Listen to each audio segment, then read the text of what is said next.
أعوذ بالله السميع العليم من الشيطان اللعين الرجيم. بسم الله الرحمن الرحيم.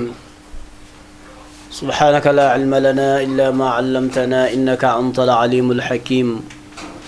رب اشرح لي صدري ويسر لي أمري واحلل عقدة من لساني يفقه قولي.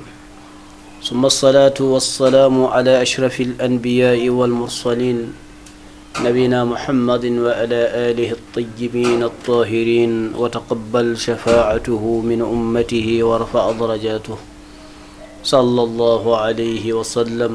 إخوة الإيمان، نحييكم بتحية الإسلام ألا وهي السلام عليكم ورحمة الله وبركاته. mbokku jullit yi, mbokku ñu bokk ak yàlla subhanahu wa taala, mbokku téléspectateur Ayn Mady TV, ñoo ngi leen nuyu baax di leen siyaara. gannaaw bu ñu sante yàlla nag julli si sang-sang yi Muhammad sallallahu alayhi wa alihi wa sallam, ñu leen di feddali suñu kóllëre bu baax fa tabarakallah, di rafetlu ni ngeen ànd ak ñun si waxtaan yi fa tabarakallah. delluwaat nañ suñu waxtaan yóbbalu bés bi. am ngeen ne fan yëpp ñoo ngi woon ci jullit bi nu mu war a mel ci kàddoom nga xam ne dafa war a dëggu.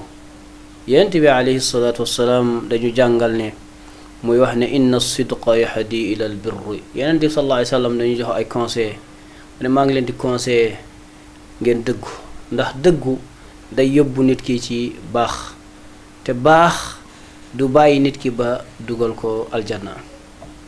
moo tax moom alayhi salaatu wassalaam mu ne da nga gis benn waaye ja nga xam ne day dëggu ba dañ koy bind fa borom bi subhanahu wa taala, yaani aju dëggu ki nga xam ne kii ku dëggu la, dañ koy bind si malawul aala kii ku dëggu la. mais nag safaan ba tamit day am. nit ki dina wax nga xam ne safaan lay wax, lépp fu mu toog ay safaan la fay wax, ba ñu xàmmee ko, waliyaadu billah, ñu xàmmee ko saa bu waxee ñu ne ah diwaa wax dëgg yàlla na ci yàlla musal. waaw, ñu bàyyi ci xel ndax feebar la. moo tax yonent bi sallallahu alayhi wa sallam nee na nit dina dem di wax ba ñëpp xamee ko, maanaam ab lu mu wax yëpp du dëggu, yaani ab fenkat la, ba ñu bindee ko ci malawul aala, ñu bind ko ci kaw, ñu ne kii de ab fenkat la, waliyaadu billah, yàlla na ci yàlla musal. kon dëggu rek moo am solo, comme ni ko yonent bi sallallahu alayhi wa sallam waxee, mu ne maa ngi leen di digal ngeen dëggu. dëggu day dem yóbbu nit ki bi maanaa ci baax, te baax du bàyyi nit ki ba dugal ko aljanna.